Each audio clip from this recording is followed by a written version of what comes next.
ಇನ್ನು ಈ ಪ್ರತ್ಯೇಕ ಸಮಾವೇಶದ ಬಗ್ಗೆ ಯಾಕಂದರೆ ಯಡಿಯೂರಪ್ಪನವರ ಹೆಸರಲ್ಲಿ ಒಂದು ಸಮಾವೇಶ, ಅದಕ್ಕೊಂದು ಪ್ರತ್ಯೇಕ ಸಮಾವೇಶ ಮಾಡೇ ಮಾಡ್ತೀವಿ. ಇದು ಬಸನಗೌಡ ಪಾಟೀಲ್ ಯತ್ನಾಳ್ ಹೇಳಿರುವಂಥ ಮಾತು. ನಮ್ಮದು ವ್ಯಕ್ತಿ ವಿರುದ್ಧ ಮಾಡ್ತಿರುವಂಥ ಸಮಾವೇಶ ಅಲ್ಲ, ಶಕ್ತಿ ಪ್ರದರ್ಶನದ ಸಮಾವೇಶ ಅಲ್ಲ. ಯಾರ್ಯಾರಿಗೆ ಆಸಕ್ತಿ ಇದೆ ಬಂದು ಅವರು ಸೇರಲಿ, ಬೇಕಿದ್ರೆ ವಿಜೇಂದ್ರ ಬರಲಿ, ವಿಜೇಂದ್ರರಪ್ಪ ಯಡಿಯೂರಪ್ಪನೂ ಕೂಡ ಬರಲಿ ಅನ್ನುವಂಥ ಮಾತನ್ನು ಹೇಳಿದ್ದಾರೆ. ಈ ಮುಖಾಂತರ ಯಡಿಯೂರಪ್ಪನವರಿಗೆ ಟಿ ವಿ ನೈನ್ ಮುಖಾಂತರನೇ ಇವರು ಆಹ್ವಾನವನ್ನು ಕೂಡ ಕೊಟ್ಟಿದ್ದಾರೆ.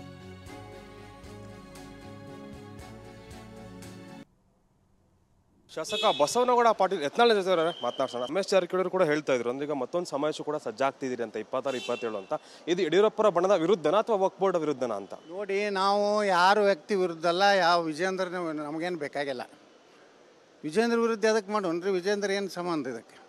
ಜನರ ಸಲಾಗಿ ವಕಫದಲ್ಲಿ ಮಠ ಮಂದಿರಗಳ ದೇವಸ್ಥಾನಗಳ ಆಸ್ತಿ ಹೋಗಿದೆ, ರೈತರ ಆಸ್ತಿ ಹೋಗಿದೆ, ಸರ್ಕಾರಿ ಜಮೀನುಗಳು ಇವತ್ತು ವಕಫ್ ಮಾಡಿದ್ದಾರೆ. ಅದರ ವಿರುದ್ಧ ಹೋರಾಟ ಇದೆ. ನಾವು ಯಾರ್ದೋ ಜನ್ಮ ಜಯಂತಿ ಪುಣ್ಯತಿಥಿ ಮಾಡಲಿಕ್ಕೆ ಹೋರಾಟ ಮಾಡ್ತಾ ಇಲ್ಲ.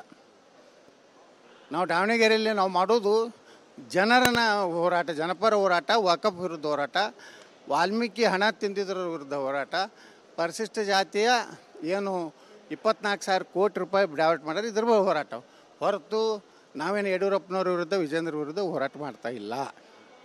ನಾವು ಜನಪರ ಹೋರಾಟ ಮಾಡ್ತಾ ಇದ್ದೀವಿ. ಅಲ್ಲ ಸರ್, ಯಾಕಂದರೆ ಇದು ಸಾಮಾನ್ಯವಾಗಿ ಪ್ರಶ್ನೆ ಕಾಡುತ್ತೆ. ಈಗ ತಾವು ಮಾಡ್ತಿರುವಂಥದ್ದು ಸಮಾವೇಶ ಆಗಿದೆ ಅಂದರೆ ಈಗ ಎಲ್ಲವೂ ಶಾಸಕರು ಕೂಡ ವಿರೋಧವನ್ನು ಕೂಡ ವ್ಯಕ್ತಪಡಿಸ್ತಾರೆ, ಕೆಲವೊಂದು ಶಾಸಕರು ತಮ್ಮ ವಿರುದ್ಧನೇ ಕೂಡ. ಹೀಗಾಗಿ ಸಾಕಷ್ಟು ಒಂದು ಕುತೂಹಲ ಕೂಡ ಕೇಳಿಸಿರುವಂಥದ್ದು ಸರ್. ಹಾಗಾಗಿ ಏನು ನೋಡ್ರಿ, ನಾವು ಜನಪರ ಮಾಡ್ಲಕತ್ತೀವಿ, ಇದಕ್ಕೆ ಯಾಕೆ ವಿರೋಧ ಮಾಡಬೇಕು? ವಿಜೇಂದ್ರಿಗೂ ಅದ್ರ ಬಗ್ಗೆ ಆಸಕ್ತಿ ಇದ್ರೆ ಬರ್ಬೋದು ನಮ್ಮ ಸಮಾವೇಶಕ್ಕೆ.